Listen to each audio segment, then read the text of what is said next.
Today I would like to kick off my baking series by making a bread loaf that is soft, fluffy, and light as cloud. Let's make some Shokupan. Hello everyone, welcome to Mafetti in English. Before cooking, I would like to give you some friendly reminders. Firstly, Shokupan contains high fat and sugar content, so the bread is not recommended to people with diabetes. Reminder number 2, I recommend using a stand mixer for mixing the dough. Since the bread dough has high water content, it will be very difficult to be handled by hand. Last but not least, as the bread making process would involve a lot of mixing, shaping, and resting, please be reminded that your patience and persistence are the keys to success. Here are all the ingredients we need for our Shokupan. We would need some bread flour. This pixelated item I will explain later. And we need water, condensed milk, unsalted butter, honey, whipping cream, salt, sugar, and instant yeast. Compared to other breads in general, Shokupan has a high water content. The high water content constitutes to its soft and fluffy texture. How do we increase the water content in the bread? We need to prepare the Yudane. Yudane is very similar to tangjong. For tangjong, the flour to water ratio is usually 1:5. But for Yudane, the flour to water ratio would be close to 1:1. Apart from that, the temperature of the water used in making a Yudane also makes a difference. In Yudane, we need hot boiling water. Mix equal parts of bread flour and hot boiling water in a mixing bowl as quickly as possible. Why do we need hot boiling water? The higher temperature of the water causes the proteins in the flour to gelatinize, leading to higher moisture retention in the loaf when it is baking. This relatively high moisture content is exactly what gives Shokupan its signature texture: light, fluffy, soft, and somewhat chewy. Let the Yudane cool down at room temperature. After cooling down, you could use the Yudane right away, or you could refrigerate the Yudane for several hours for better bread texture.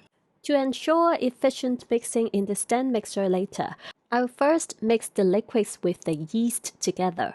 In a bowl, put in the whipping cream, then the condensed milk, then add in the honey, mix, then add half of the water. The rest of the water will be saved for later use. Mix thoroughly, then add the yeast, mix well, and set aside. Somewhat it looks like our breakfast oatmeal. Add in the bread flour in a stand mixer. Then add in sugar and salt. Install the dough hook and mix at low speed for 30 to 40 seconds. Then take out the Yudane from the fridge. It's better to let the Yudane come to room temperature before mixing. Then mix at medium speed for 30 to 40 seconds. With the mixer running, slowly add in the yeast mixture. Get your spatula ready, because there will be a lot of scraping. You might need to stop the mixing occasionally to scrape the side of the mixing bowl. Add in the water slowly to form a cohesive dough. After mixing for 4 minutes, the dough should look like this. Then cover the dough with a wet towel and rest it for 20 minutes. Then continue to mix the dough at medium speed for 7 to 8 minutes. At this stage, the dough would become tacky but not sticky. Now add in the softened butter. We might need to pull up the dough a little to wrap around the butter.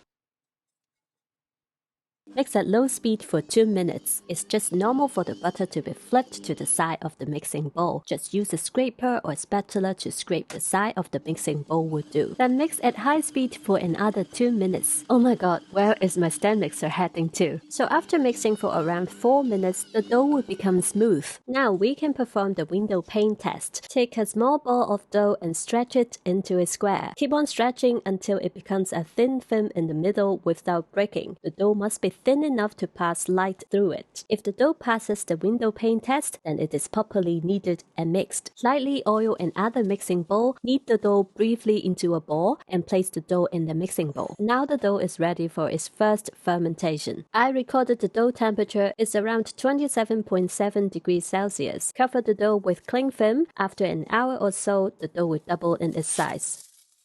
Give the dough a quick punch. Seemingly my punch was too soft, I need to give it a few punches. Weigh the dough, then divide the dough into 3 equal pieces by weight.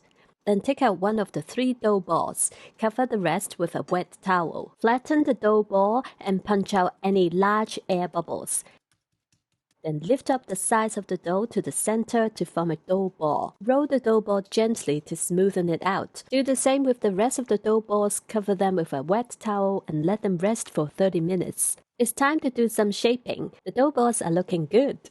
Sprinkle a small amount of flour onto the countertop and the rolling pin. Now we are going to roll out each dough ball into a 16 by 25 cm rectangle. Please excuse my mediocre drawing. I couldn't find my ruler. Flatten the dough ball. Again, punch out all the big air bubbles. Flip the dough to the other side and do the same. While rolling, punch out the air bubbles whenever you see one. When the dough reaches the aforementioned rectangular size, lightly roll up the dough. Do the same for the other dough balls. Perhaps 1 or 2 might look a little more elongated. It's no big deal, you will know why later. Cover the dough rolls with a wet towel and rest for 10 minutes. While waiting, butter or lightly oil both the bread loaf pan and the lid.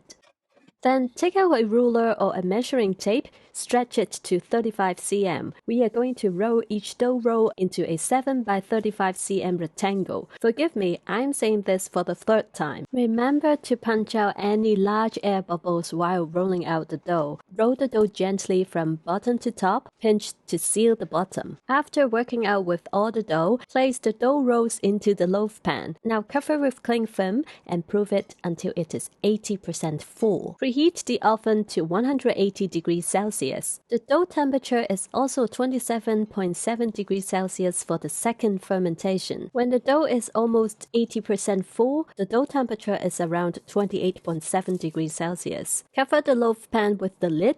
Bake for around 34 to 38 minutes. And now comes the moment of truth. Oh my god, the Shokupan looks so good! Lightly tap the Shokupan. It should sound hollow when it is properly done. Yes! Finally a big success after 8 exciting but painful attempts.